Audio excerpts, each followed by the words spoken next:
Welcome back candidate. मैं आकाश चौधरी आपका फिर से स्वागत करता हूँ आपके अपने education YouTube channel crack competition 1 2 3 में। ठीक है, तो हमने हमारी 2 क्लास हो चुकी है साइंस की मिक्स क्वेश्चन की।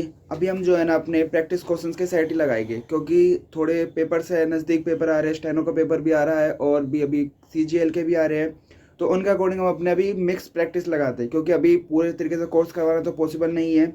बट हाँ, ये कर सकते हैं कि अपने क्वेश्चन सेट में, प्रैक्टिस सेट में ही हम अपना कवर कर सकते हैं। ठीक है, क्वेश्चन में अब अपना कोर्स भी कंप्लीट करने की कोशिश करेंगे, जो जो ऑप्शंस होंगे उनके अकॉर्डिंग भी उनको डिटेल में पढ़ने की भी कोशिश करेंगे। ठीक है, तो स्टार्ट करते हैं।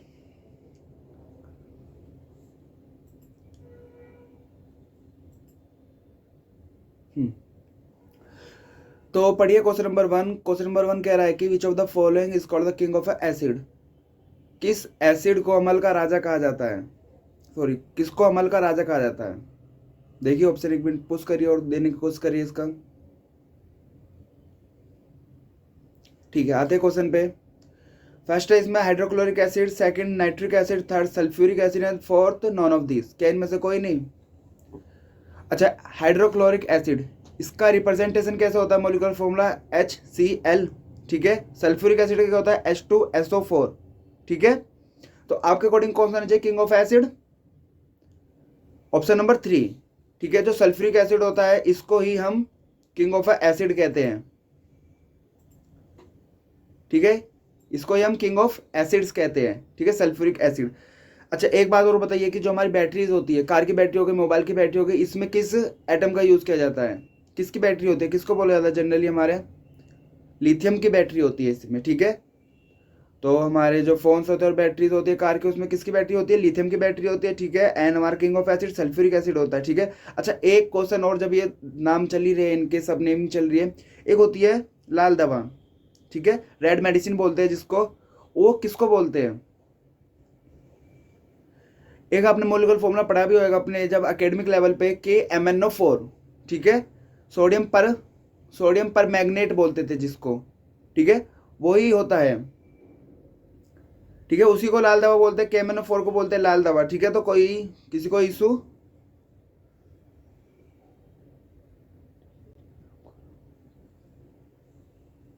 ठीक है, नेक्स्ट क्वेश्चन की तरफ मूव करते हैं।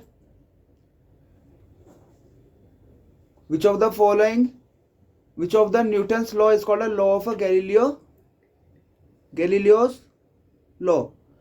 ये न्यूटन के 3 लॉ होते हैं, सबको पता है जनरली, उनके पता भी होता है किसको कौन सा क्या किस लॉ में क्या बताया गया है। ठीक है, तो first law, second law, third law, ये 3 लॉ है। ठीक है, एक मिनट,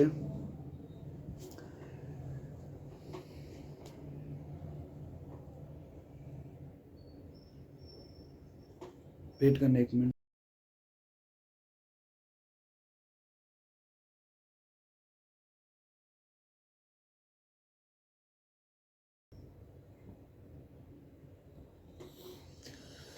तो question number 2, first law, second law, third law, कौन सा लॉ होगा आपके अकॉर्डिंग? न्यूटन्स का कौन सा लॉ होगा जिसको हम लॉ ऑफ गैलीलियो भी बोलते हैं? अच्छा, फर्स्ट लॉ क्या होता है बताएगा कोई? कमेंट बॉक्स में ये होना चाहिए कि ये ऑप्शन दी के आपको ऑप्शन का पूरी डिटेल अपने रिवाइज कर लेना चाहिए। ठीक है ना, ऑप्शन के अकॉर्डिंग ही। तो फर्स्ट लॉ कहता है कि अगर कोई चीज रेस्ट में है तो रेस्ट में रहेगी, अगर मूव कर रही है तो मूव करती रहेगी, जब तक उस पर कोई एक्सटर्नल फोर्स नहीं लगता। ठीक है, और जो सेकंड लॉ होता है वो होता है F=ma। ठीक है, उसका मतलब होता है force directly proportional to the product of the mass and acceleration. Okay, और थर्ड लॉ कहता है कि every reaction equal and opposite action. Okay, तो आपके अकॉर्डिंग कौन सा होना चाहिए इसमें law of Galileo, first, second और थर्ड? हमारा इसमें option number first will be the right answer for this question. एक चीज और आपको बताना चाहूंगा मैं कि जो फर्स्ट लॉ होता है उसको लॉ ऑफ गैलीलियो भी बोलते हैं और लॉ ऑफ इनर्शिया भी बोलते हैं। ठीक है, तो दोनों आ सकते हैं इसमें। फर्स्ट लॉ को हम लॉ ऑफ गैलीलियो भी बोलेंगे और लॉ ऑफ इनर्शिया भी बोलेंगे। ओके, ठीक है, किसी को कोई प्रॉब्लम? क्वेश्चन नंबर 3 की तरफ मूव करते हैं। Centripetal force act in which direction. Centripetal force जो होता है वो किस डायरेक्शन में एक्ट करता है, मीन्स किस डायरेक्शन में लगता है वो? First option toward the centre tangentially, means बिल्कुल जो लाइन होती है हमारे जैसे सर्कल होता है, ये सॉरी सर्कल तो बनता नहीं, ये सर्कल था, यहाँ पे बिल्कुल ऐसे टेंजेंशियली लगता है, अगर कोई मूव यहाँ पे कर रहा है तो वो ऐसे सीधा मूव करता रहेगा। और थर्ड दे रखा toward the centre, means centre के तरफ लगता है। कौन सा होना चाहिए सेंट्रीपिटल फोर्स का? देखिए आप ऑप्शन को पुश करिए वीडियो को और ऑप्शन देने की आंसर देने की कोशिश करिए। चलिए आते हैं अपने क्वेश्चन पे दोबारा। सेंट्रीपिटल, सेंटर पे लगने वाला फोर्स सेंट्रीपिटल फोर्स कहलाता है, ठीक है। सेंटर पीटल, पीटल मतलब पे, ठीक है। ऐसे याद रखने की कोशिश करना कि सेंटर पे, सेंटर की तरफ लगने वाला फोर्स सेंट्रीपिटल फोर्स कहलाएगा, तो टुवर्ड द सेंटर कहलाएगा। ओके, तो option number 1 will be the right for this question. अच्छा, जो बाहर की तरफ लगता है अवे द सेंटर, मीन्स इसके बाहर की तरफ जाता है ऐसे करके, वो कौन सा होता है? वो होता है सेंट्रीफ्यूगल। ओके, तो दोनों तुम्हारे डाउट्स क्लियर हो गए, सेंट्रीपिटल के भी और सेंट्रीफ्यूगल के भी। सेंट्रीफ्यूगल बाहर की तरफ लगेगा सेंटर से, और सेंट्रीपिटल अंदर की तरफ लगेगा। जब हम कुछ ड्राइव करते हैं, जो हमारा क्रॉसवर्ड आता है, चौराहा आता है, जब हम उसे टर्न लेते हैं तो हम बाहर की तरफ जाते हैं, ठीक है। उसमें क्या लगता है? हमारा सेंट्रीफ्यूगल लगता है। ऐसी हमारी जो वॉशिंग मशीन होती है, वॉशिंग मशीन में जो कपड़े धोते हैं वो भी उस पर सेंट्रीफ्यूगल फोर्स लग रहा होता है। एंड जो हम दूध भी लोते हैं, ठीक है, जिसमें हम क्रीम निकालते हैं अपनी, उसमें भी हमारा सेंट्रीफ्यूगल फोर्स लग रहा होता है। ओके, तो मूव करते हैं नेक्स्ट क्वेश्चन की तरफ। Question number 4, what is the range of frequency of Audible wave? ठीक है, क्वेश्चन को ध्यान से पढ़ना है। लिखा ऑडिबल वेव। ऑप्शन के अकॉर्डिंग कंफ्यूजन हो जाते हैं बच्चे की कौन सा ऑप्शन था। देख लेते हैं इसमें कि 2 हर्ज, 2000 हर्ज, 220 हर्ज टू 2000 हर्ज, और 20 हर्ज टू 2000 हर्ज, और 20 हर्ज टू 20,000 हर्ज। ये हर्ज जो होता है ना, यूनिट होती है किसकी? फ्रीक्वेंसी की। ओके, तो कौन सा ऑप्शन होना चाहिए? ऑप्शन नंबर 4, ठीक है। जो हमारा ऑडिबल वेव होती है वो कौन से में सुनाई जाती है? हमें 20 से लेकर 20,000 तक के बीच की जब उसकी फ्रीक्वेंसी होती है, जब ही हम उसको सुन सकते हैं, ठीक है। मीन्स अगर 20 हर्ट्ज से कम होगी तो हम उसको नहीं सुन सकते, अगर 20,000 हर्ट्ज से ज़्यादा होगी तो उसको भी हम नहीं सुन सकते। ओके, किसी को कोई डाउट? ऐसे याद रखना कि इन दोनों के बीच में 1000 का गैप होता है। वैसे 20 है तो 20,000 है, ठीक है, ऐसे याद रखना। ओके, क्वेश्चन नंबर 5 की तरफ मूव करेंगे। During hibernation frogs breathe through, जो मीन्स हाइबरनेशन एक प्रोसेस होता है, जब फ्रॉग धरती के नीचे जाके जब सांस लेता है, मतलब ब्रीथ करता है, उस प्रोसेस को हाइबरनेशन कहते हैं। तो आपके अकॉर्डिंग जब वो धरती के नीचे होता है, ठीक है, जब बरसात के मौसम में ऊपर दिखते हैं, जनरली हमारे जो फ्रॉग्स होते हैं वो जब बरसात आती है जब ही हमें दिखते हैं ऊपर, वरना वो ज़मीन के नीचे ही रहते हैं। तो जब वो ज़मीन के नीचे रहते हैं तो वो अपने ब्रीथ कैसे करते हैं? लंग्स, गिल्स, स्किन, या बोथ लंग्स एंड गिल्स? कौन सा ऑप्शन होना चाहिए? अच्छा, ये पहले ये बताइए कि फ्रॉग एम्फीबियन है या रेप्टाइल है? आपके अकॉर्डिंग क्या होना चाहिए, एम्फीबियन या रेप्टाइल? रेप्टाइल को सरीसर्प बोलते हैं और एम्फीबियन को आई थिंक अभी याद नहीं आ रहा मुझे क्या बोलते हैं एम्फीबियन को हिंदी में, बट हाँ, रेप्टाइल को सरीसर्प बोलते हैं और एम्फीबियन, जो हमारा फ्रॉग होता है वो हमारा एम्फीबियन होता है, मीन्स लैंड पे भी रह सकता है और पानी में भी रह सकता है। तो आपके अकॉर्डिंग कौन सा ऑप्शन होना चाहिए इसमें? फर्स्ट, सेकंड, थर्ड, या बोथ लंग्स एंड गिल्स दोनों से ले सकता है? ऑप्शन नंबर 3 होना चाहिए, ठीक है। उभयचर बोलते हैं उसको, याद आ गया मेरा बिलिंग करके एकदम से कि वो उसको उभयचर बोलते हैं एम्फीबियन को। तो हमारा जो फ्रॉग होता है, मेंढक होता है, वो उभयचर होता है। ओके, यहाँ पे हमारे ऑप्शन थे, हमने स्किन लगा दिया। अच्छा, ये बताना जब वो पानी के अंदर होता है तो किससे लेता होगा फिर अपने ब्रीथ? जब गिल से लेता है, जब ऑन द लैंड होता है तो लंग से लेता है। तो क्वेश्चन में ये भी आ सकता है, from which of the following frog can breathe through, ठीक है। तो तीनों ऑप्शन हो, तीनों के थ्रू कर सकता है, बट कंडीशन क्या है, कहाँ पे वो अभी है इस टाइम? अगर अब अंडर द ग्राउंड है तो स्किन से, अबोव द ग्राउंड है तो लंग्स से, ठीक है, इन द वाटर है तो गिल्स। ओके, तो नेक्स्ट क्वेश्चन की तरफ मूव करते हैं। Question number 6, which of the following is cold blooded? इसमें ना लोगों को परेशानी रहती है कैंडिडेट को कि कोल्ड ब्लड कौन से होते हैं, हॉट ब्लड कौन से होते हैं। आज आपके साइड आउट क्लियर हो जाएंगे, ना आपको रटने की जरूरत, ना आपको कि बार बार की रिवीजन करने की जरूरत, एक बार में हो जाएगा, बिल्कुल क्लियर हो जाएगा। ओके, तो ऑप्शन देखिए, आप बताइए इनमें से कौन सा हो सकता है कोल्ड ब्लडेड? चलिए स्टार्ट करते हैं। हमारे 5 होते हैं, 5 कोडेटा होते हैं। उनमें सबसे पहला आता है पिस्कीकल्चर, जिसको पानी में रहने वाले बोलते हैं। दूसरा आता है हमारा रेप्टाइल, तीसरा एम्फीबियन, चौथा मैमल, पांचवा एविज। ठीक है, ये 5 होते हैं। जो स्टार्टिंग के 2 होते हैं, मैंने कौन सा बताया था, पहला पिस्कीकल्चर, सॉरी पिस्कीकल्चर नहीं, पिस्की, एंड सेकंड था हमारा रेप्टाइल। पिस्की और रेप्टाइल जो होते हैं वो हमारे कोल्ड ब्लडेड होते हैं, बाकी के जो बचे 3 वो हमारे वार्म ब्लडेड होते हैं। ओके, तो हमारा इसमें कौन सा हो जाएगा फिर, कोल्ड ब्लडेड, डॉल्फिन। अच्छा, डॉल्फिन को किस में रखेंगे हम, मैमल में रखेंगे या फिर अपने पिस्की में रखेंगे? डॉल्फिन मैमल में आती है, ठीक है। और दूसरा हमिंग बर्ड है एविज में आ गए, पक्षी में पिकॉक भी एविज में आ गए। क्रोकोडाइल बचा हमारा लास्ट ऑप्शन, यही हमारा ठीक हो जाएगा। Option number 4 will be the right for this question. किसी को कोई डाउट? ओके, क्वेश्चन नंबर 7 की तरफ मूव करते हैं।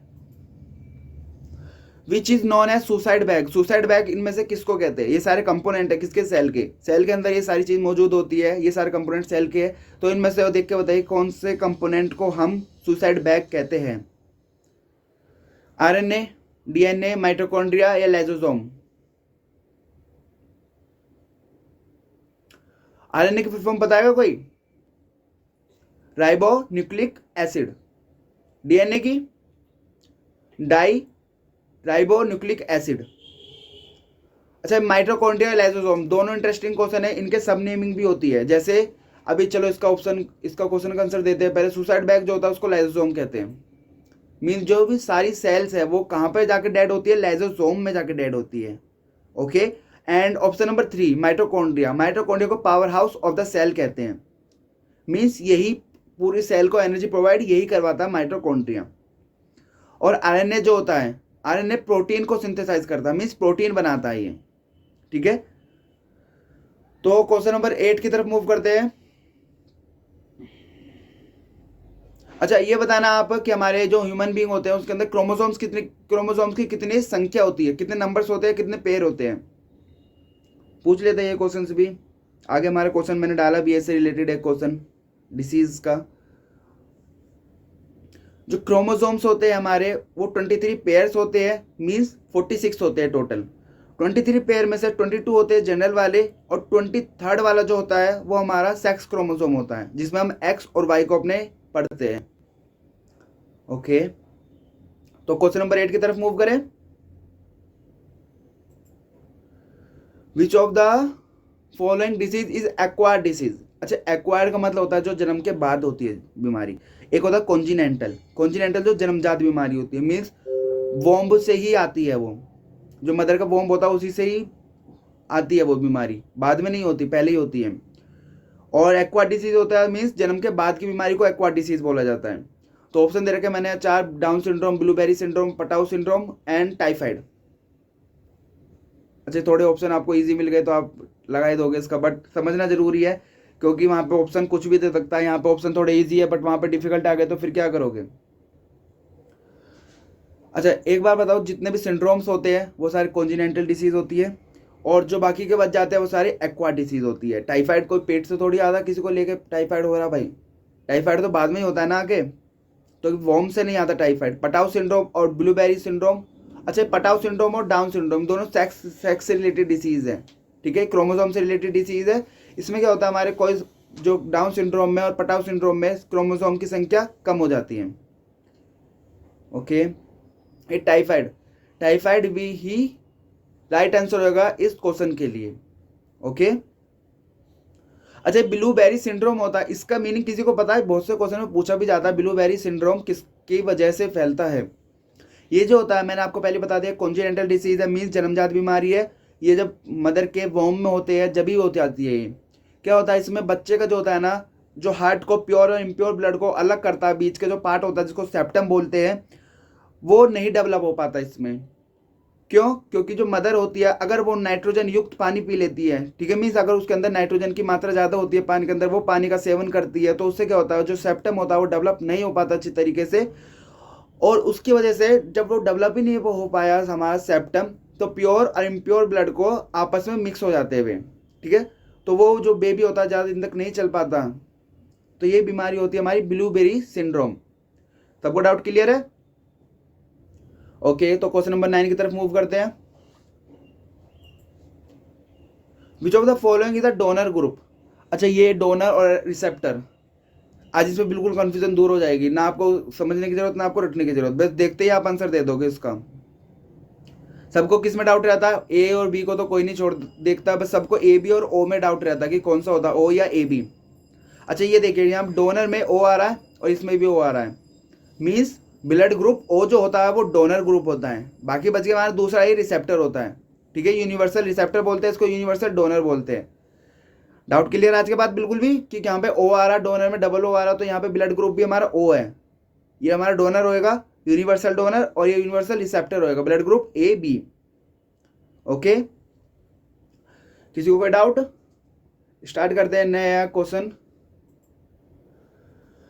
Rearing of silk worm means जो हमारा रेशम कीट होता है उसका पालन करना, उसको पालना, सॉरी पालन करना नहीं, उसको पालना क्या कहलाता है?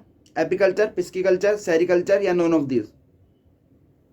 अच्छा, ये तीन ऑप्शन दिखे आपको, एपिकल्चर, पिस्कीकल्चर और सेरिकल्चर, इन तीनों से रिलेटेड क्वेश्चन बन सकता है। मैंने एक ही क्वेश्चन में ज़्यादा से ज़्यादा ऑप्शन ऐसे दिए हैं कि हम ज़्यादा से ज़्यादा अपने क्वेश्चन को रिलेट करके कोर्स को ज़्यादा से ज़्यादा कंप्लीट कर सके। फर्स्ट हमारा यहाँ पे एपिकल्चर, सेकंड पिस्कीकल्चर, थर्ड है सेरिकल्चर। एपिकल्चर किसके लिए होता है? द रियरिंग ऑफ हनी बीज। पिस्कीकल्चर होता है द रियरिंग ऑफ फिशेस। ठीक है, एंड थर्ड हमारा सेरिकल्चर, ये होता है the rearing of silk worm, means रेशम कीट को पालना सेरिकल्चर कहलाता है। एपिकल्चर मधुमक्खियों को पालना कहलाता है, और पिस्कीकल्चर हमारी फिशेस को पालना कहलाता है। ठीक है, मछलियों का पालन करना वो हमारा पिस्कीकल्चर कहलाता है। ओके, ठीक है, हमने यहाँ पे अपने तीन ऑप्शन थे, तीन ऑप्शन के अकॉर्डिंग हमने अपना आंसर को वेरीफाई करने की कोशिश करी है और डिटेल में समझने की भी कोशिश करी है। ऐसे ही समझ के पढ़ते हैं ना, क्या होता है कि हमारा हम एक ही क्वेश्चन में से अपने चार ऑप्शन देख के चार ऑप्शन का आंसर पता तो हमारा रिवीजन अच्छा हो गया। ओके, तो बस ऐसे ही रिवीजन करते हुए चलना है। Question number 11, the study of a lizard is called. Study of a lizard को क्या कहते हैं? इससे पहले आ जाता है हमारा लिजार्ड। लिजार्ड आता किस में है? रेप्टाइल में या उसमें एम्फीबियन में, सरीसृप में या उभयचर में? किस में आता है आपके अकॉर्डिंग? रेप्टाइल में आता होगा, क्योंकि भाई वो तो रैंक के चलती है ना, क्रॉलिंग करती है। लिजार्ड जो होती है हमारी क्रॉलिंग करती है, मीन्स रैंक के चलती है, तो वो किस में आनी चाहिए? रेप्टाइल में आनी चाहिए। बट जितने भी सारे रेप्टाइल्स होते हैं उनकी स्टडी करना और एम्फीबियन की स्टडी करना, दोनों का नेमिंग एक ही होता है, हर्पेटोलॉजी बोलते हैं उसको। Okay, means study of a reptile पूछा जाए या स्टडी ऑफ अ एम्फीबियन पूछा जाए, दोनों का आंसर होगा हर्पेटोलॉजी। बट यहाँ पे दो एक्सेप्शनल केसेस होते हैं, कौन से? एक लिजार्ड के लिए और एक स्नेक के लिए। ठीक है, यहाँ पे हमारे दो ऑप्शन एक्सेप्शनल केसेस होंगे। लिजार्ड के लिए कौन सा ऑप्शन होना चाहिए? सोरोलॉजी। स्नेक के लिए कौन सा होना चाहिए? ओफियोलॉजी।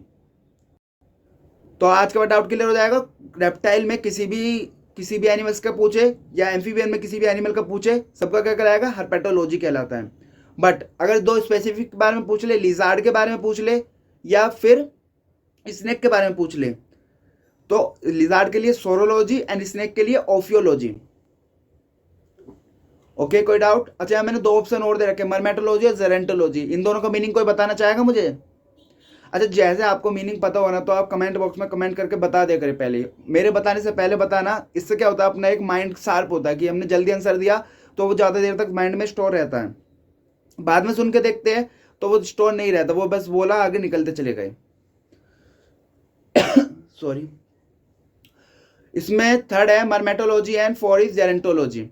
मर्मेटोलॉजी कहलाता है स्टडी ऑफ एंट्स, मीन्स चींटियों का अध्ययन करना है, मर्मेटोलॉजी कहलाता है। और जेरेंटोलॉजी कहलाता है बुढ़ापे का अध्ययन।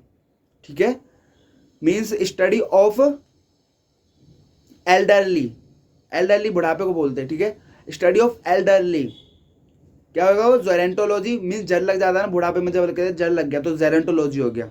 ऐसी मर्मेटोलॉजी चींटियों का अध्ययन कहलाता है। ओके, ऐसी बहुत सारी लॉजीज होती है। ठीक है, बहुत सारी स्टडीज होती है, उनको धीरे धीरे ऑप्शन मिलाते रहेंगे, अपने ऐसे कोर्स को कंप्लीट करते रहेंगे आने वाले टाइम पे।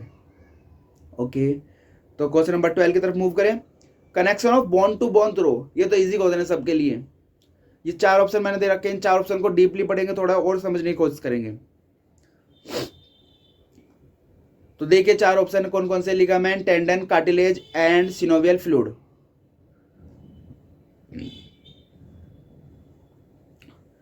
दिया आपने आंसर? चलो बता देता हूँ मैं आपको। जो बोन टू बोन होता है वो लिगामेंट के थ्रू होता है कनेक्शन। जो बोन टू मसल्स होता है वो टेंडन के थ्रू कनेक्शन होता है। अच्छा, जो कार्टिलेज और सिनोवियल फ्लूइड है इनके बारे में पढ़ना हमें थोड़ा सा भी। जो कार्टिलेज होता है उसको बोलते हैं नरम हड्डी। मीन्स जब दो हड्डी, एक हड्डी ये हो गई, एक हड्डी ये हो गई, ठीक है, इन दोनों के बीच में जो गैप रहता है वो कार्टिलेज का होता है। ओके। और जो ये लिगामेंट, तो चलो मैं इधर बना के दिखाता हूँ आपको, इसमें दिख नहीं रहा होगा फोटो में। ये हमारी एक बोन हो गई, ठीक है, नीचे से एक दूसरी बोन हो गई, इसको भी कवर कर लेते हैं ऐसे करके। मीन्स ये जो बीच का पार्ट है यहाँ पे हमारी कार्टिलेज होती है, ठीक है, जिसको नरम हड्डी भी बोला जाता है। और ये हमारा लिगामेंट होता है, ये जोड़ रहा है ना बोन टू बोन को, इस वाले पार्ट को लिगामेंट बोलते हैं। ये वाला पार्ट और ये वाला पार्ट जो होता है इसको लिगामेंट बोलते हैं। अच्छा, जो इसके बीच में होता है एक लिक्विड होता है, उस लिक्विड को बोलते हैं सिनोवियल फ्लूइड, ठीक है। कहते हैं ना कि तुम्हारा तेल खत्म हो गया अपने घुटनों का तो वो भाई मालिश करवा लो, तो वो यही तेल होता है, सिनोवियल फ्लूइड की बात चल रही होती है वहां पे। ओके, क्वेश्चन नंबर 4 की तरफ मूव कर। क्वेश्चन नंबर 13, हमने अब तक 12 क्वेश्चन कर लिए है। आप कमेंट करके बताइए कि अब तक की क्लास आपको कैसी लगी है, ठीक है। आगे भी मूव करते हैं। आज मैं क्वेश्चन थोड़े ज़्यादा लेकर आया हूँ क्योंकि हमें अपने कोर्स को पेपर्स को देखते हुए ज़्यादा ज़्यादा आपको बताना भी है और ज़्यादा ज़्यादा अपना बेस्ट भी देना है। तो question number 13, what is the valency of boron. अच्छा, ये बोन लिख गया, सॉरी नीचे बोरोन लिखा बट हिंदी में ये वैलेंसी ऑफ बोरोन है, BORON। बोरोन की वैलेंसी कितनी होती है? अच्छा, वैलेंसी जो होती है किससे डिटरमाइन करी जाती है? हमारे इलेक्ट्रॉन से, वैलेंस इलेक्ट्रॉन से, को इलेक्ट्रॉन से। मीन्स वैलेंस इलेक्ट्रॉन वो इलेक्ट्रॉन होते हैं जो एटम और सेल में इलेक्ट्रॉन पाए जाते हैं, उनको वैलेंस इलेक्ट्रॉन कहते हैं। और जो बाकी के बच गए इलेक्ट्रॉन्स उनको को इलेक्ट्रॉन कहते हैं। इलेक्ट्रॉन तो पूरे होल को कहेंगे, जितने उसमें इलेक्ट्रॉन्स होते हैं, एटॉमिक नंबर जितना होता है उतने उसके इलेक्ट्रॉन्स होते हैं। तो बोरोन का एटॉमिक नंबर कितना होता है? 5। तो 5 होता है इसका एटॉमिक नंबर। अगर इसकी इलेक्ट्रॉनिक कॉन्फ़िगरेशन लिखे तो हम इसकी इलेक्ट्रॉनिक कॉन्फ़िगरेशन क्या होगी? 2 और 3, ठीक है। हमेशा इलेक्ट्रॉनिक कॉन्फ़िगरेशन क्या होता है? ग्रुप 2, 8, 8, 18 और 18 ऐसे करके चलता है, ठीक है। तो फर्स्ट वाले में हमेशा 2 ही रखे जाते हैं सेल, इलेक्ट्रॉन जो होते हैं फर्स्ट वाली सेल में। दूसरे वाले में 8 रखते हैं, बट यहाँ पर हमारे इसके जब इलेक्ट्रॉन ही 5 थे तो पहले में 2 रख दिए, बाकी के बचे 3 वो दूसरे में रख दिए। ओके, तो इसकी जो लास्ट वाले में होते हैं वही उसकी वैलेंसी कहलाती है। अच्छा सॉरी, मैंने कहा था वैलेंस इलेक्ट्रॉन होते हैं जो एटॉमिक सेल में होते हैं, और जो बाकी बच गए तो 3 हो गए हमारे वैलेंस इलेक्ट्रॉन और 2 हो गए हमारे को इलेक्ट्रॉन। अच्छा, ये वैलेंसी कैसे डिटरमाइन करते हैं? इसको कहते हैं कि ये ले सकता है या फिर दे सकता है, मीन्स अपने इलेक्ट्रॉन को लूज करे या फिर अपने इलेक्ट्रॉन को गेन करे। इसके यहाँ पे 8 होने चाहिए थे, अगर इसको अपने आइडियल गैस की इलेक्ट्रॉनिक कॉन्फ़िगरेशन को फुलफिल करना हो तो इसको 8 होने चाहिए थे, बट यहाँ पे 3 ही है। अच्छा, ये 5 लेगा, ये 5 अपने 3 दे देगा। 3 देना ईजी होता है इसके लिए, तो ये 3 अपने दे देगा, ठीक है। जब ये देता है तो प्लस का साइन आता है, जब लेता है तो माइनस का साइन आता है। मीन्स जब प्लस आता है तो कटायन और माइनस आता है तो अनायन होता है। तो यहाँ पे ऑप्शन, यहाँ पे जो दे रखा 3, ये अपना 3 देना पसंद करेगा, ठीक है। तो इसकी वैलेंसी जितना देता है और जितना लेता है वही वैलेंसी होती है, ठीक है। तो इसकी वैलेंसी कितनी हो जाएगी? 3, ठीक है। क्वेश्चन नंबर 13 का option number 2 will be the right for this question. किसी को कोई डाउट? इसके लिए आपको पीरियोडिक टेबल कम से कम 20 तक तो याद होनी चाहिए। अगर आप किसी कॉम्पिटिशन में बैठ रहे हो, केमिस्ट्री से रिलेटेड कुछ क्वेश्चन आते हैं, केमिस्ट्री का सब्जेक्ट है, तो आपको 20 तक तो एटलीस्ट याद होने ही चाहिए उनके एटॉमिक नंबर। ओके, चलिए तो फिर नेक्स्ट क्वेश्चन की तरफ मूव करते हैं। Question number 14, in galvanisation process we use the coating of. Galvanisation एक प्रोसेस होता है जिसमें हम आयरन के ऊपर कोटिंग करते हैं। मीन्स उसको जंग से बचाने के लिए, जो वो मॉइस्चर और एयर के कांटेक्ट में ना आ पाए उससे बचाने के लिए हम उसके ऊपर एक कोटिंग करते हैं किसी एटम की। ये ऑप्शन दे रखे 4, आयरन, जिंक, प्लेटिनम और सिल्वर। किसकी कोटिंग करते होते हैं हम उसके ऊपर? जो ग्रीन ग्रीन से होता है ना, वो किसकी कोटिंग होती है? आयरन। आयरन के ऊपर आयरन की करेंगे तो कोई फायदा थोड़ी होएगा, तो उसमें भी जंग लग जाएगा। अच्छा, मुझे ये बताना, जब जंग की बात चली रही है, कोरोजन की बात चल रही है, अगर आयरन के ऊपर जंग लगता है तो उसका वेट बढ़ता है या घटता है? ऑब्वियसली उसका वेट बढ़ जाता है, ठीक है। प्लेटिनम नहीं हो सकता, सिल्वर भी नहीं हो सकता, ठीक है। यहाँ पे हमारा ऑप्शन क्या हो जाएगा? जिंक। गैल्वेनाइजेशन प्रोसेस में किसकी कोटिंग की जाती है, आयरन के ऊपर जिंक की कोटिंग की जाती है। ओके, तो क्वेश्चन नंबर 14 के लिए आंसर क्या हो जाएगा, जिंक। गैल्वेनाइजेशन समझ में आया क्या होता है galvanisation, the process of coating the layer of zinc on the iron atom element, ठीक है, सॉरी आयरन आर्टिकल। तो क्वेश्चन नंबर 15 की तरफ मूव करते हैं। Question number 15 is the question number 15। Lighting conductor is made up of, lighting conductor जो होता है, तड़िक चालक बोलते हैं, बिजली का कंडक्टर लिख रखा है, ठीक है, तड़िक चालक बोलते हैं उसको। तड़िक चालक जो होता है वो किसका बना होता है, हमारे घरों में जो गांव में होता है, एक कोने पे या फिर छतों के कोने पे लोहे का वो, सॉरी लोहे का कह रहा हूं, किसी मेटल का वो लगा देना, रोड सी लगा देते हैं कोने पे, सरिया लगा देते हैं जिसको बोलते हैं। वो क्यों लगाते हैं कि भाई कोई अगर बाई चांस बिजली आती भी है, मीन्स थंडरस्टॉर्म आती भी है, तो वो उसके थ्रू पूरे के पूरे उसको जमीन में ट्रांसफर कर दे, जो हाउस है वो सेफ रह जाएगा, पूरे के पूरे जो बिजली है वो थ्रू किसके चली गई, उस लाइटनिंग कंडक्टर के थ्रू चली गई। इसको लाइटनिंग कंडक्टर इसलिए बोला जाता है इसको। तो लाइटनिंग कंडक्टर किसका बना होता है, एल्यूमिनियम, कॉपर, जिंक या कैडमियम, किसका बना होना चाहिए।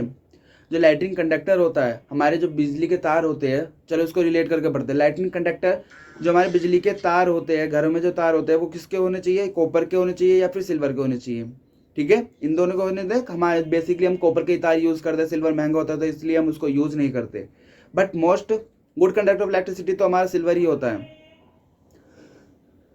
तो यहाँ पे लाइटनिंग कंडक्टर में, लाइटनिंग कंडक्टर जो होता है किसका बना होता है, कॉपर का बना होता है, ठीक है, तांबे का बना होता है, जिसको तांबा बोलते हैं हिंदी में, कॉपर को तांबा बोलते हैं, ठीक है, जिंक को जस्ता बोलते हैं। तो लाइटनिंग कंडक्टर किसका बना होता है, कॉपर का। किसी को कोई डाउट, नेक्स्ट क्वेश्चन की तरफ मूव करें। Question number 16, which of the following non metal is liquid at room temperature. यहाँ पे ध्यान से पढ़ना, यहाँ पे लिखा है नॉन मेटल, एक ऐसे नॉन मेटल का नाम बताना जो लिक्विड होता है रूम टेम्परेचर पर, ठीक है, हमें वो बताना नॉन मेटल जो लिक्विड होता है रूम टेम्परेचर पे। हमें मेटल के बारे में पता है जो लिक्विड होता है रूम टेम्परेचर पे कौन सा होता है, मरकरी होता है, बट एक नॉन मेटल का नाम बताना जो लिक्विड हो रूम टेम्परेचर पे, क्लोरीन, फ्लोरीन, नाइट्रोजन या ब्रोमाइन, कौन सा होना चाहिए। इसके लिए आपका हो जाएगा ऑप्शन नंबर 4 राइट, ठीक है। तो क्वेश्चन नंबर 16 के लिए क्या हो जाएगा, ब्रोमाइन। बस ये याद करने का कि एक मेटल होता है मरकरी के लिए जो लिक्विड होता है, और नॉन मेटल में ब्रोमाइन होता है जो लिक्विड होता है रूम टेम्परेचर पे। ओके, तो क्वेश्चन नंबर 16 की तरफ मूव करें, ज़्यादा समझने की जरूरत नहीं थी इसमें। अच्छा, जो ये होता है क्लोरीन, फ्लोरीन और ब्रोमाइन, ये सारे क्या होते हैं, ये हमारे सारे हेलोजेंस कहलाते हैं, ठीक है। क्वेश्चन नंबर 17 की तरफ मूव करें फिर। Which one is synthetic fibre. अच्छा, synthetic fibre, man made fibre, कुछ भी आ सकता है, ठीक है, ह्यूमन मेड या मैन मेड फाइबर। सिंथेटिक का फाइबर या आर्टिफिशियल फाइबर भी होता है, ठीक है, मीन जो कृत्रिम, कृत्रिम, सिंथेटिक को बोलते हैं कृत्रिम फाइबर, ठीक है। जो सिंथेटिक फाइबर होता है वो किस, इनमें से 4 ऑप्शन में सिंथेटिक फाइबर कौन सा है, सिल्क, कॉटन, लाइनन और नाइलॉन। अच्छा, जो हमारे नीचे के 3 हैं, ये 3 हमारे नेचुरल फाइबर कहलाते हैं, ये 3 हमारे नेचुरल फाइबर है। कॉटन और लाइनन जो होता है प्लांट फाइबर है, सिल्क हमारा एनिमल फाइबर कहलाता है, क्योंकि सिल्क हमें सिल्क फॉर्म से मिलता है जो इंसेक्ट में आता है, ठीक है, इसको हम एनिमल की कैटेगरी में ही इन्वॉल्व कर लेते हैं। तो हमने 2 जनरली हमारे प्लांट फाइबर और एनिमल फाइबर में सिल्क आ जाता है, बस हमारा सिंथेटिक फाइबर नाइलॉन, तो नाइलॉन सही हो जाएगा इस क्वेश्चन के लिए। अच्छा, मैं आपको 2 या 3 और नाम बता देता हूँ सिंथेटिक फाइबर का, एक हमारा नाइलॉन होता है, एक रेयन होता है, एक एक्रेलिक और एक पॉलीएस्टर, ठीक है, 4 याद रखने हैं हमारे सिंथेटिक फाइबर के नाम, कौन कौन से, नाइलॉन, रेयन, एक्रेलिक और पॉलीएस्टर। ओके, याद रहेंगे ये। अच्छा, जो लाइनन होता है ये प्लांट से मिलता है, किस प्लांट से मिलता है आपको पता है, फ्लैक्स प्लांट से मिलता है, FLAX, फ्लैक्स प्लांट। लाइनन हमें फ्लैक्स प्लांट से मिलता है, कॉटन हमें कॉटन के प्लांट से ही मिलता है। नेक्स्ट क्वेश्चन की तरफ मूव करते हैं। ये थोड़ा कर रहा है, चलिए। Who is the father of blood circulation.